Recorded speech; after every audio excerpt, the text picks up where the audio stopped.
the Fire by Will Hill. I sprint across the yard, my eyes streaming, my heart pounding in my chest. The noise of the gunfire is still deafening, and I actually hear bullets whizzing past me, their low whines like the speeded up buzz of insects, but I don't slow down and I don't change course. The chapel is burning out of control, its roof engulfed by roaring fire and sending up a huge black plume of smoke. And the amplified voice of the government booms across the compound, repeating its demand over and over again. Put down your weapons and come forward slowly with your hands in the air. Nobody is listening. Not the other governments, and definitely not any of my brothers and sisters.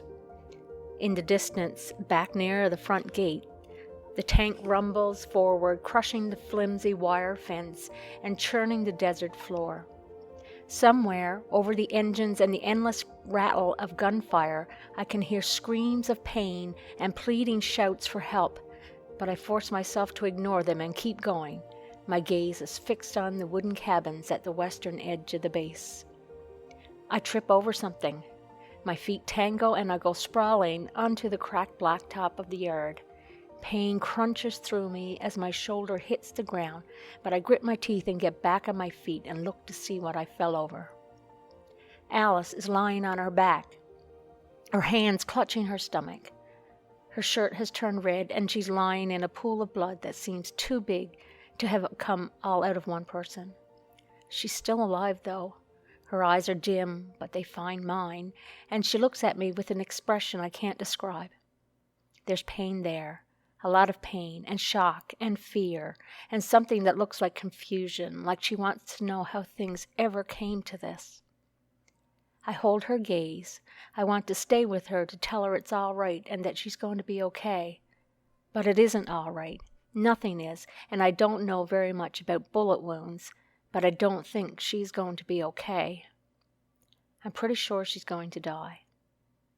I stare at her, wasting seconds that the still functional bit of my brain screams at me for wasting, then run toward the West Barracks.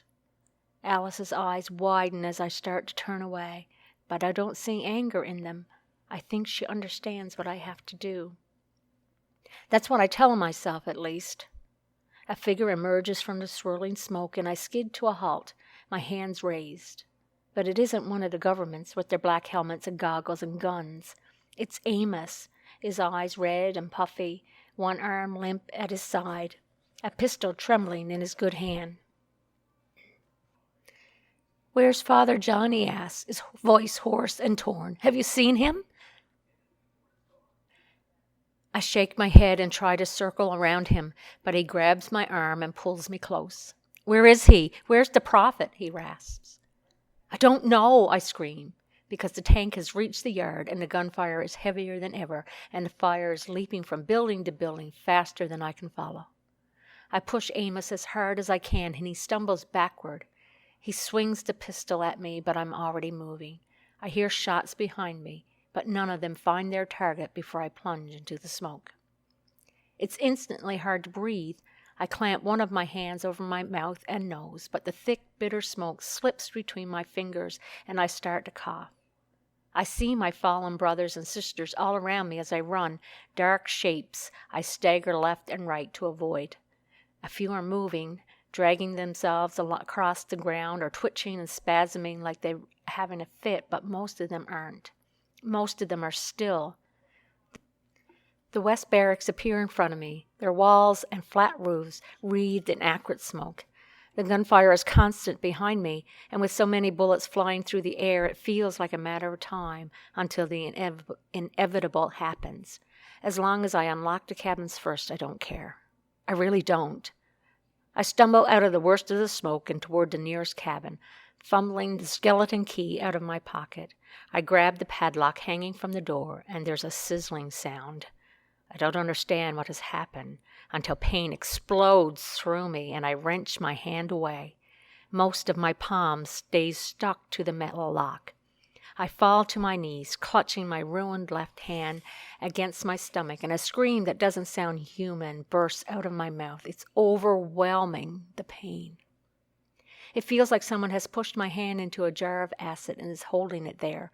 And as my brain tries to process the agony, everything else fades away. The smell of the smoke, the heat of the fire, the noise of the guns. Gray creeps in from all sides like the volume of my senses is being turned down. Then something shoves me from behind and everything comes hurtling back as I tumble to the ground. A government is standing over me, its face hidden behind its mask, the gaping muzzle of its gun pointing between my eyes. Hands where I can see them. It's a man's voice. Show me your hands. They tremble as I hold them up. Please, I say, my voice a raw croak. Children, there are children in these cabins, please.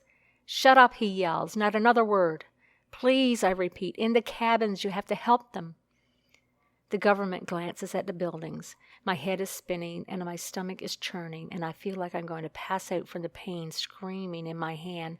But I force my eyes to stay open, force my reeling mind to focus on the dark figure above me. Padlocks, I whisper, and hold out the skeleton key. Please. My strength fails me. The government looks at the cabin, looks down at me, looks at the cabin. Ah! Shouts, and grabs the key from my hand and spins toward the door. I watch him grab the padlock with his gloved hand and slide the key into the lock. And I wonder for an awful moment whether this is all going to have been a waste of time, whether there are some locks that even a skeleton key can't open. Then the cylinder turns, and the padlock springs loose. The government hauls the door open, and my coughing, spluttering brothers and sisters come flooding out, their eyes red and streaming with tears. Go to the front gate, I manage to croak. Stay together, put your hands up. At the back of the crowd, I see Honey, and I feel something in my chest that overwhelms the pain in my hand. Her eyes are swollen and puffy, and her skin is pale, but her mouth and jaw are set in familiar lines of determination. She's breathing, if nothing else. I wasn't sure she would be. She helps the last few crying, panicking children out of the cabin and leads them south toward the front gate. The government races to the next cabin, shouting into his radio for backup. Something breaks loose inside me, a surge of relief so powerful it's almost physical. It breathes new life into my exhausted muscles, and I drag myself into a sitting position. The children make their way across the yard, their little hands raised in surrender, until a rush of governments comes sprinting out of the smoke and scoop up my brothers and sisters and carry them out through the gaping holes in the fence. I can hear them crying and shrieking for their parents, and my heart breaks for them. But they're alive. They're still alive. And that's all that matters. That's the only thing that matters as the world burns. I hear a scream, loud and high-pitched enough to cut through the gunfire and the roar of the inferno, and I turn my head toward it. Near the blazing ruins of the chapel, 2 of the governments have caught hold of Luke and lifted him off the ground by his arms and legs. He's thrashing in their grip, howling and bellowing for them to put him down, let him go with the others, to let him ascend. His voice full of fury and fervor and desperate, frantic panic is the last thing I hear before everything goes black.